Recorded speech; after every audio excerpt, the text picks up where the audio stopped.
2 weeks till VBS. So we want to remind you again that we want you to keep this in your mind and your prayers, and also consider how you can be involved in helping us make this a time of success where we can teach God's word to children and to some adults too, where we can be together and serve God in this way. And certainly one of the things we can do is be reaching out to people that we know that have children in the ages somewhere between even 2 years old all the way up to 5th grade, about that. So if you've got people that you can invite and share the information with, that would be very helpful, so we could have a good number of kids come and enjoy all the work that the teachers are putting in. So when I say 2 weeks, of course, then the teachers and everybody else is like, oh, just 2 weeks. Well, we better get to work, So there's a lot that still needs to be done, and a lot of last-minute touches that we'll be doing. So we appreciate your help. We appreciate you volunteering to serve. And so there's sheets in the bulletin board in the hallway, and so we can always use your assistance. So that's kind of this slide where it says how you can help out and all that stuff. So we'll go through that pretty quickly. So we're talking about this idea of peace. The passport to peace is the theme of the VBS. And so we're also going to have something for the adults as well here in the auditorium, following along the same theme of being a peacemaker, or maybe even a peacekeeper. How do we get along? And sometimes we call it conflict resolution. And so there's things like that sometimes it's a little more difficult than we imagine. So sometimes we think, it should be so easy for people just to get along. How hard could that be? But there's a lot of things involved, and that's what we want to talk about today. One of the lessons for VBS is, and initially it was kind of in the curriculum, and there's several different ones to choose, and this one was called Abigail and David. And I was a little bit familiar with the story, and I thought, how in the world can you come up with any story? There's no lesson in there, there's nothing to it. So I thought I would read it again with the idea of thinking about peace, and I thought, basically, apart from God making peace with us, it's the greatest lesson of you being a peacemaker, me being a peacemaker with anybody else. I think all the elements of being a peacemaker are in this. Sorry about you guys that have the other lessons. So I know there's the Good Samaritan and there's the Philip and the Ethiopian. They did a good job too. There's good lessons in that. Maybe we'll get to that one day. But with this story, there's a lot to it, because basically this is a story. I don't want you to get lost in the people to say, oh, this is all about the women doing this and the men doing this. This is basically the story. We meet two guys on maybe one of their worst days, and we meet a woman who's exceptional. And that's the story, because David has a lot of anger. He's got a lot of frustration. He's got a lot of stuff going on. David has been anointed as king, but not yet king, because the previous king is still in. King Saul is still alive. And David's not really going to become king until Saul's dead. The problem is, Saul's trying to kill David. And David refuses, what he says in his words, to raise up his hand against God's anointed. God put Saul in to be king, and God can take him out, but I'm not going to intercede. I don't think it's my part. David had several opportunities. As a matter of fact, we're going to look at 1 Samuel chapter 25. In chapter 24, David had an opportunity to kill Saul when he was in a cave. And he was this close to Saul, had his knife out, ready to go, and all he did is he cut a little piece off of his cloak. So that he went out to Saul and said, I could have done you in. I could have put it through, but I took a piece of I don't want to kill you. And Saul said, I've done so wrong. Saul's done that many times. Saul's been trying to kill David for years. At this point, David's probably just in his early 20s. So don't be too hard on him. It's not like he's an old man with a lot of maturity. He's still got a little bit of youthful zest and maybe a little bit of emotional overload.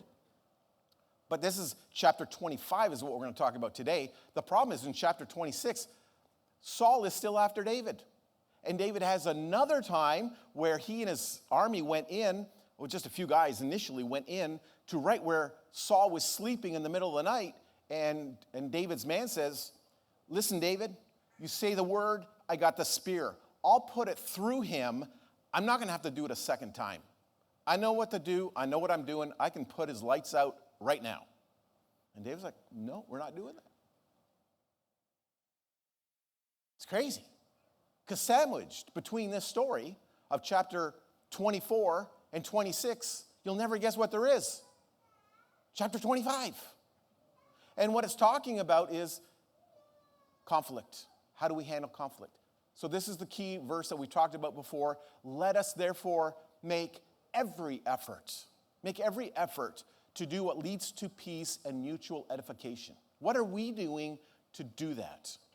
And so we're going to look at a very explosive situation, something that you think would be almost impossible to bring a resolution, at least a peaceful resolution to, and this is what we're going to look at today. We're going to have to go through this quickly because I've got a lot of slides.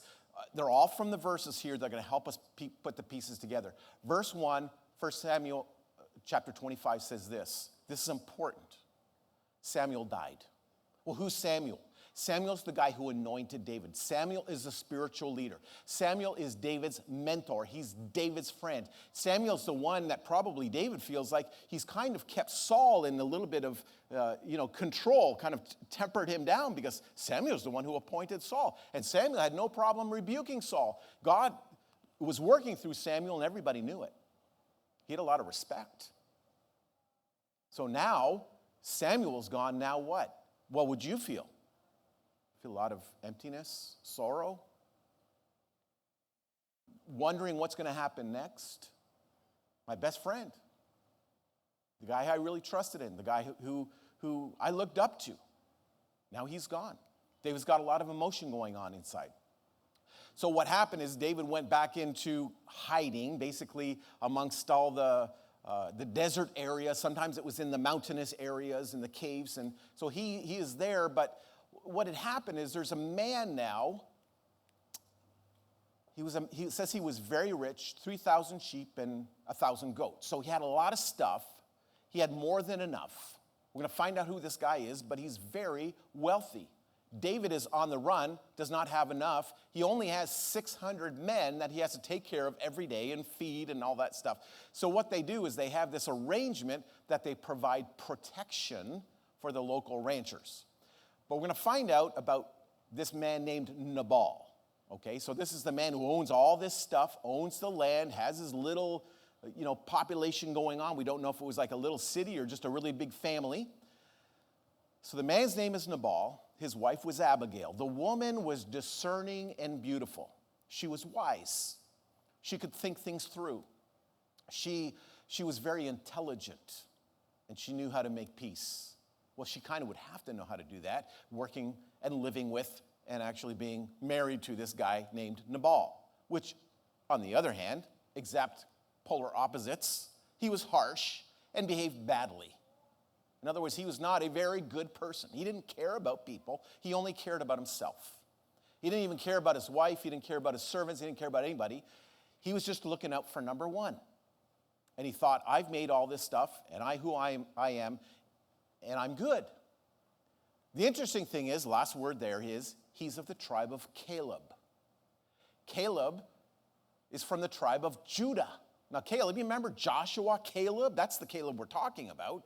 Kind of his ancestor, good guy. Caleb, the guy who went into the promised land, the guy who really trusted in God. So he's a Calebite from Caleb and from Judah. Who else is from Judah? Oh, yeah, David. So they're in the same clan, we would say, of the same tribe. This is not some Philistine, because when David treated the Philistines, a lot of times he just went in and we would call it raided them. He went in with swords drawn and guns blazing.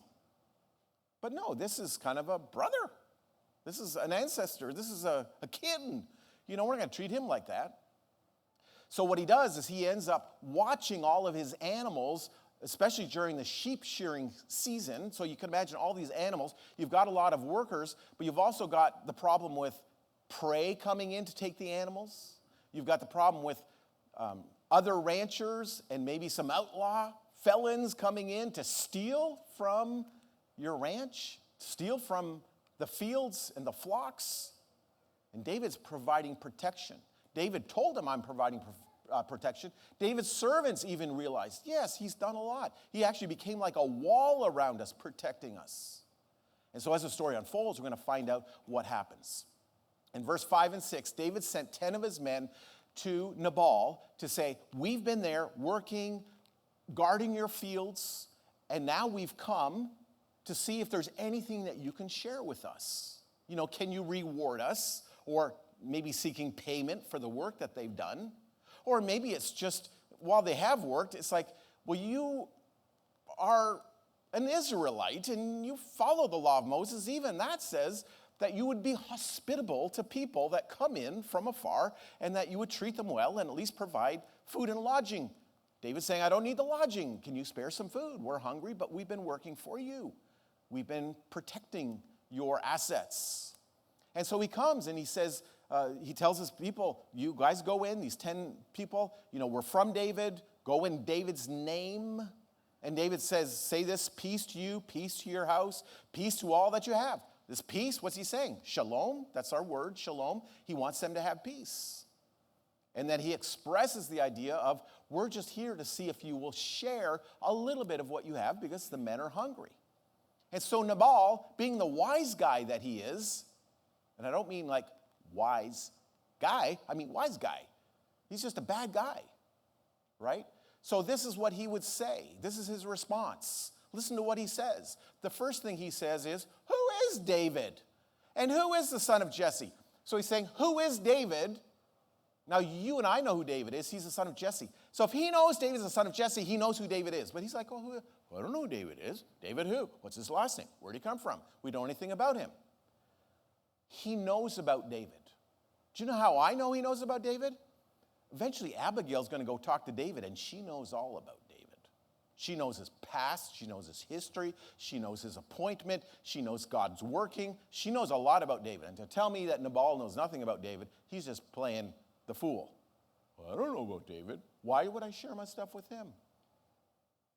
So the second thing he says is, there are many servants, they break away from their masters. They run away. They're runaway slaves. They're up to no good. They're just rebellious. They're out there. They probably should just go back home. What's wrong with David? We know what's wrong with David. He's on the run for his life. If he went back home, he'd be dead, right? So David is just trying to escape King Saul. And I'm sure he knew this.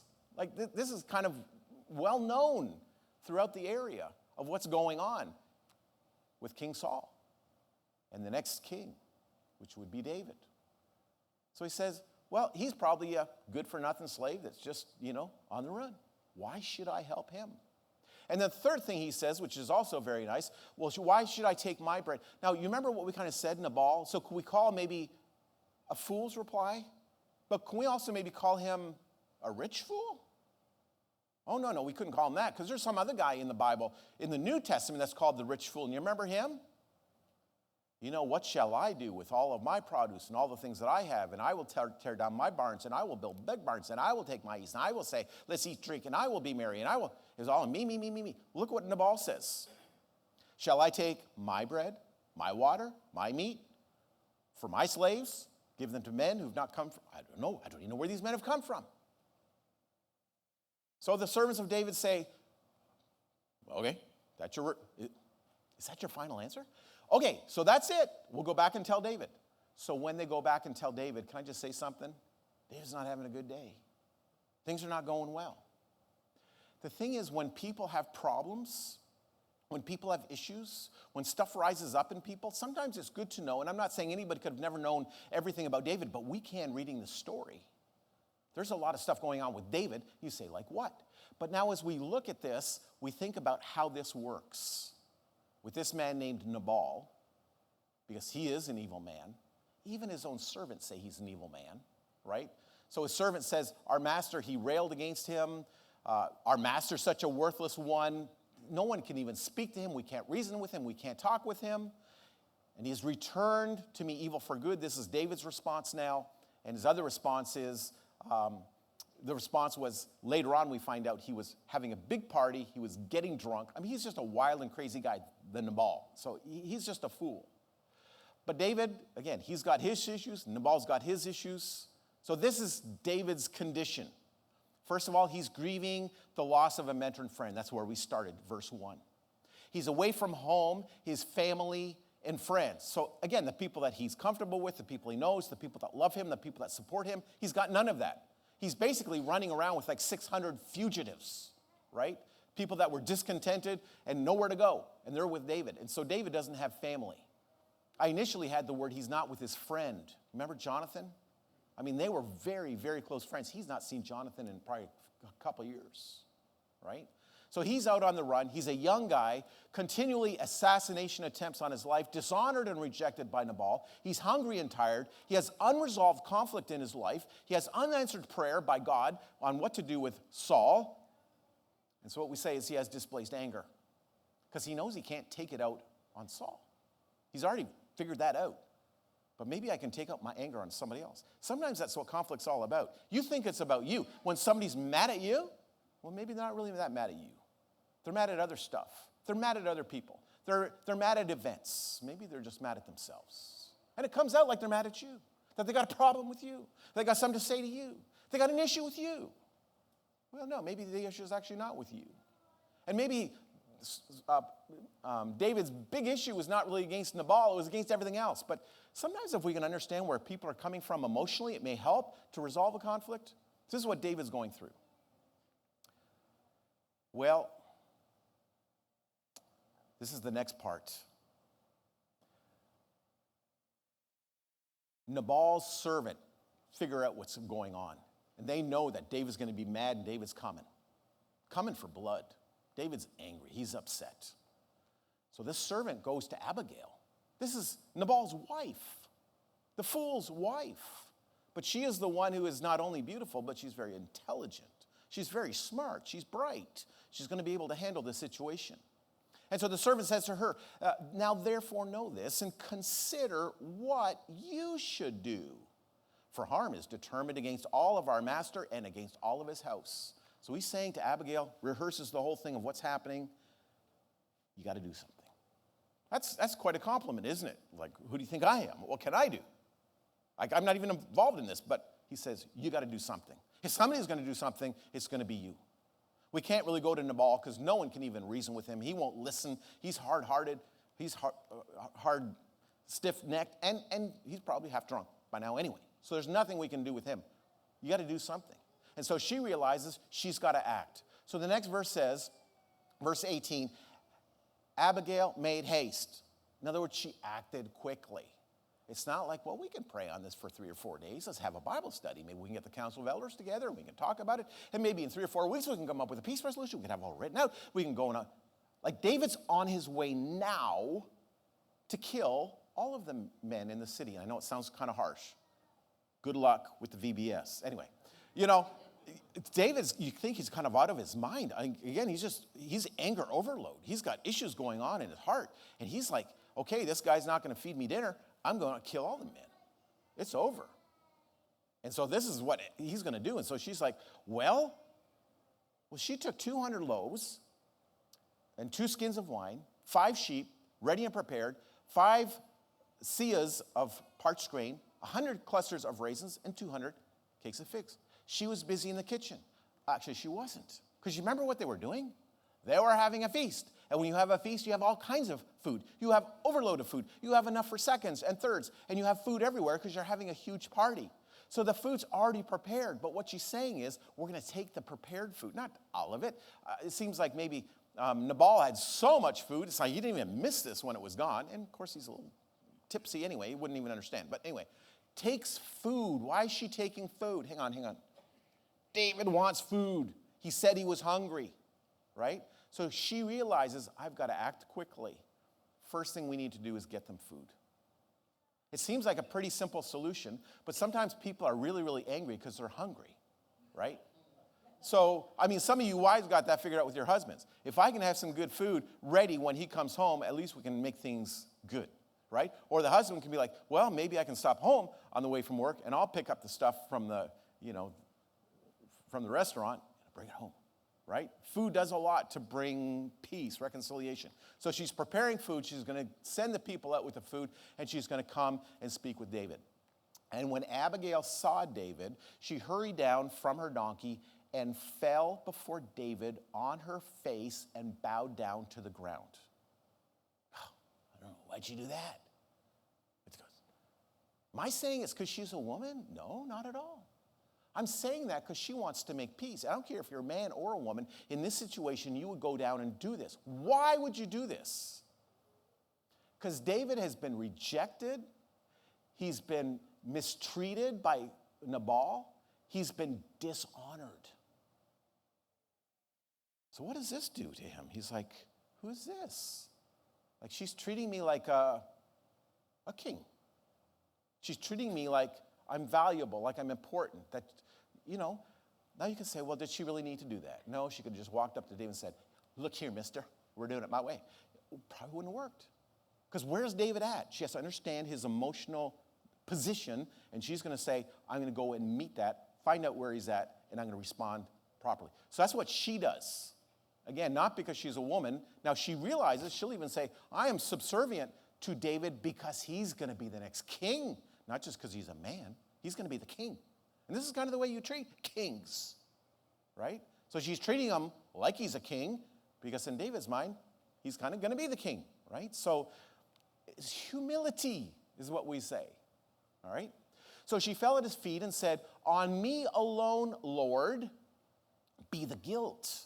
And please let your servant speak in your ears and hear the words of your servant. So she calls him Lord. Again, it's kind of respect to say, I'm going to address you, and I'm even going to ask your permission. If I can speak to you, I want to speak. Would you be willing to listen? She doesn't go into a big lecture. She says, I'm going to humble myself, and I'm going to seek permission. Is that okay that I would do that? But you know what she says? It sounds crazy, doesn't it? Let the guilt be on me. He's like, you're not guilty. They went and talked to your husband. Your husband's guilty. She's saying, no, I will take the blame. I will take the guilt.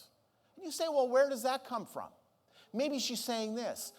Maybe at home, I should have been more aware. I should have been more attentive. And if I was, I would have seen your men come, and I may have interceded. I may have gone out, and I may have done something. I may have said, well, hey, guys, I've got some food. She may just been thinking, I could have done something possibly. So I'm going to take the guilt. It's crazy. You want to know why? Because most people who are guilty do not take the guilt. They don't say, well, I've done something wrong. It's always somebody else. I've always got an excuse. I've always got an alibi. It wasn't me. I didn't do that. I am innocent in all these matters. And no, she doesn't do that. She says, I'll take the guilt. I'll take the blame. You can put it on me. I'm fine with that. So she says, I'll take on the guilt. So what do you think this is doing for David right now? We're not even halfway through her speech. There's a lot more she's going to say. Let not my Lord regard this worthless fellow, Nabal, saying my husband. But you see, that's his name. Nabal means fool. She didn't just call him a fool. She says his name is fool, and look, he just lives up to his name. It's not my fault. His mama called him fool. He's a fool. I said he's a fool. His name's fool. Fool.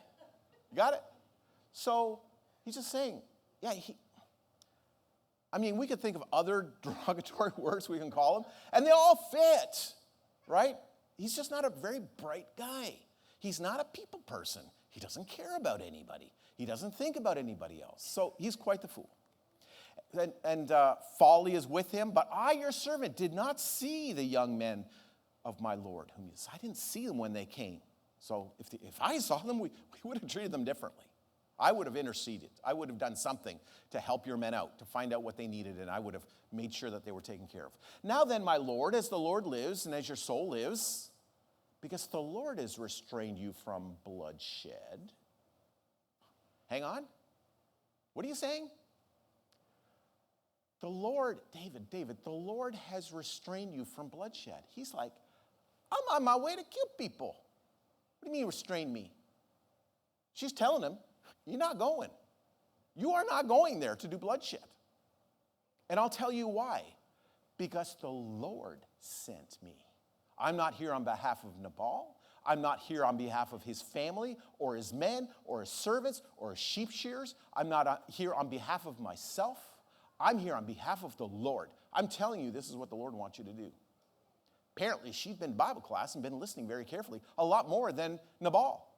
And perhaps even more even than David had at this point. She's got the message. This is God, and God's calling you to act in a certain way. The Lord has restrained you from bloodshed and from saving your own hand.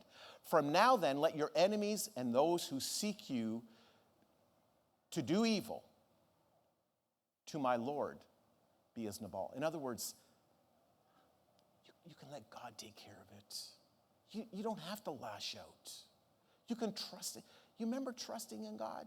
I know you do. You trust in God. You listen to God. You try to do the godly thing. So listen to what God is telling you. Listen to what God's word says. Think about what you're doing and don't go against what God wants. And now let this present that your servant has brought to my Lord be given to the young men who follow the Lord. So this food is for all of your men. She didn't really include him in it, but anyway, it's for your men. They can have all the food. And even that alone, she's just saying, I'm here to share. I'm not here to bribe you. I'm not here to say, you take this food, you don't go there. You know, I do this for you, you do this for me. She's not here to make a deal. She's here to tell him what God's will and what God's plan is for his life.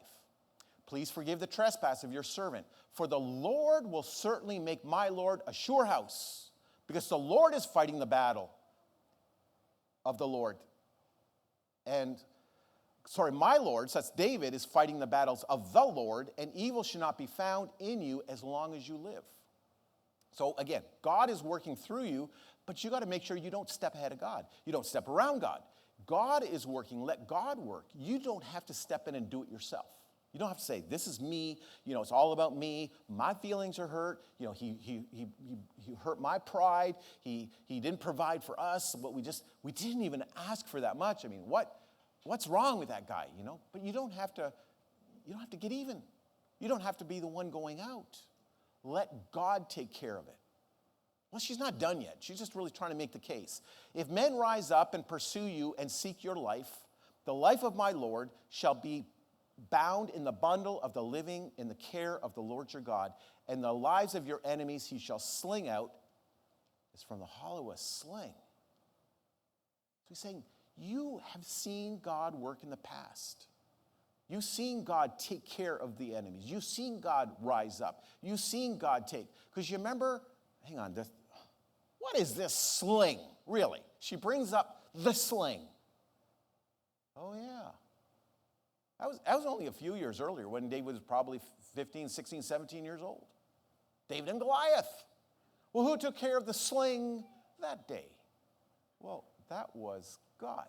Now you said, well, David's got a good shot. I think he did. But God, because what did David say? He didn't say, I come to you in the name of David, son of Jesse. Right? He didn't say that. He says, I come to you in the name of the Lord. And he's the one who's going to take you down today. Right? So God is the one who takes care of the enemies. You don't need to do this. You don't need to take care of this. Trust God. You've trusted God all the way to this point of your life. Why are you going to stop today? So keep trusting in him. This is also very powerful. And maybe helpful for us too, whenever we think we're in a situation, whatever side of maybe a dispute or a discussion or a problem. And when the Lord has done to my Lord according to all the good that he has spoken concerning you, and has appointed you prince over Israel. So that's kind of what I was saying before. Abigail knows almost more about David than David knows about himself. It's like, you know, like she's saying, God's going to make you the king. We know you're going to be the king, and God's going to be with you, and he's going to work all of that out. And so she's honoring David by saying, it's all going to be fulfilled. And so you don't need to take care of this today. Trust in God. But listen to what she says. And this is when you become king. When you become king, think about this. You shall have no cause of grief or pangs of conscience for having shed blood without cause. For the Lord working salvation from himself. You don't want to be king one day and somebody says, yeah, David, we remember that time with Nabal. Oh, you were so angry. Oh, you were like Rambo. I mean, you just kind of went in there and swords flashing and, you know, you were just, yeah, you got that guy good. Oh, and what did he do to you again? Oh, he didn't give you a meal. Well, there's a good reason to go out and kill a whole city because you didn't, you know, like the restaurant was closed, right? Like you really want that to be a part of your resume, your history? You want people to be thinking that about, like what kind of king do you want to be exactly? Here's the thing. We know what kind of person Nabal was. He was a person that was a fool. He was a person that was into himself. He was a person that couldn't think very straight, didn't seem to have relationships with anybody. All he thought about is himself. And he had all this power, and all the power was used for himself. Here's the question, David. Do you want to become a fool? Should we just change your name now to fool? And when the Lord has dealt with my Lord, remember your servant. So all she's saying is, now you got to make your decision. But when it's all said and done, don't forget about me. Think about it this way. She was doing that for God. She was not doing that for herself, and she was not doing that for her people. She was not doing that because she didn't want them to die. And they would have died. But if she was more of a manipulative woman, she could have gone through the whole thing and ended with this. Nabal is a very evil, wicked, bad person. He deserves to die. And if you go in today, kill him. We will all become your servants. You'll have all of his stuff. And they would be free from this tyrant of a man. That's a great solution. What she's saying is, don't come at all. We'll have to live with Nabal maybe the rest of our lives. Maybe. Who knows? She's just saying, turn away, go home. We'll go back and live in that. See, she wasn't doing it for herself because she could have come up with a much better plan. She's doing it for God. She's doing it for David. She's not doing it so she could save herself or so she could save Nabal. She's doing it so she could save David. That's a peacemaker. That's somebody who's thinking, what's going on? What can I say? How can I diffuse the situation? How can we make things better? So David responds to her. He says to Abigail, "Blessed be the Lord, the God of Israel, who sent you to me this day to meet me." David realizes God's working. This is like God's prophet. This is God's spokesperson. She interceded on behalf of God, and that's how David recognized it. So he realized he's got to listen, he's got to follow what she said. "Blessed be your discretion, and blessed be to you. You have kept me this day from blood guilt and from working salvation with my own hand." So again, he's acknowledging her, he's praising her, he realizes what she's done. She definitely took a bold move even to come out and meet him. But she did it. And so he's very thankful that somebody interceded. Boy, how often are we like that?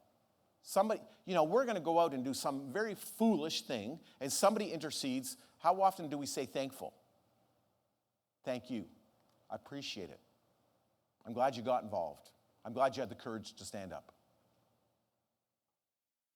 Because the fact is, most people just sit by and go, well, he made that decision. I guess he's going to have to reap the consequences. But no, she intercedes. But are we thankful when people intercede for us on our behalf to say, don't go down this path, turn around, this is not the right thing, it's going to lead to something even worse, it may ruin you the rest of your life. Stop doing that. So he appreciates what she did for him. And then verse 34, "As surely as the Lord, the God of Israel lives, who has restrained me from hurting you, unless you had hurried and come to meet me, truly by morning there had not been left in Nabal much more than one male." If you hadn't come, it would have been done. It would have been over. It would have been finished. And David would have lived the rest of his life with regret. But she came and helped him to see where they needed to go. David received from her hand what she had brought him, and he said to her, "Go up in peace." Again, this shalom, "go up in peace to your house. See, I have obeyed your voice, and I have granted your petition." So this is how we see God working through people sometimes to intercede so other people don't get themselves either into a lot more trouble than they're already in, or maybe even sometimes to resolve conflict. So we may see ourselves on one side or the other. Maybe one day we're more like the Nabal. Maybe another day we're more like an Abigail. And another day we're more like a David. So we can all, maybe at different points in our life, have these different positions and different experiences and different emotions and different things that we're going through. But think about how can I be a peacemaker? How can I be somebody like Abigail, who's, we would say, very creative, very thoughtful? Like it said at the very beginning, the sermon says, consider what you need to do. She did a whole lot of considering. She had things figured out. She was able to bring peace in the middle of what would have been a war. So Romans 12. Romans chapter 12, bless those who persecute you, bless and do not curse. That's kind of what David could have done from the very beginning. Live in harmony with one another. Do not be haughty. Never be wise in your own sight. Well, maybe Nabal should have read that verse. Repay no one evil for evil. See, that's the whole story, isn't it? David went in and said, I've done good to you, Nabal, you do good to me. Nabal says, I don't care if you've done good to me, David, I'm going to do evil to you. And it gets back to David and says, well, if you're going to do evil to my good, I'm coming back with evil for evil. Do not repay evil for evil, right? But give thought to do what is honorable. If possible, so far as it depends on you, live peaceably with all. Never avenge yourselves, but leave room for the wrath of God. Again, that's what David, that was the whole appeal of Abigail to David. And do not be overcome by evil, but overcome evil with good. That's our Abigail. I guess they'd read Romans chapter 12. I don't know. So Romans 12, by the way, so for those of you that aren't smiling, was written literally 1,000 years later. But Abigail had a lot of these things already in her heart. She had this stuff figured out with maybe without anybody having to read her Romans 12. Being a peacemaker. And so sometimes that's a struggle. Sometimes there's a lot of conflict in the world. Sometimes we have a lot of conflict even within ourselves or even inside our own personal relationships. But God's called us to be a peacemaker. So I close by saying, maybe this is one of the greatest examples of a peacemaker in the Old Testament, but a greater example in the New Testament. I mean, you can read through this again. Read through this 1 Samuel 25 again. And maybe see how Jesus is Abigail. Jesus is the one who comes out of the camp, comes out of the city, leaves home. He left heaven to come to make peace. He came to bring gifts of peace. He came to bring words of peace. He came to encourage us to seek peace with God. He's provided peace. He's made the way for peace. He sacrificed literally. He did die so that we could have peace. It's what God's done. He is the great peacemaker and the great peacekeeper in wanting a relationship with us. So we decide whether we want peace with God. You don't have to. You still get to choose. David, at the end of the day, he chose. He could have said, that's a very nice speech and I really like the food, but we're still going out. We're still going to do our job. So God says, I want peace.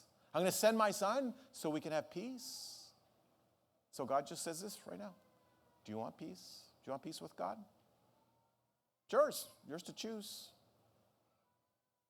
But God wants peace with you. He's done everything he can to provide a way of peace. If today you want peace with God, if we can help you, we want to help. If you want to know what God has said about making peace, what he's done, what he's asking us to do, how we can have peace with him, how we can have peace with each other, how we can have peace with ourselves. If we can encourage you, if today you want to surrender your life to Christ, to be immersed in water, that your sins would be forgiven and you'd have peace with God, the Holy Spirit would come live within you. Let's stand, we'll sing, let us know how we can be a blessing today.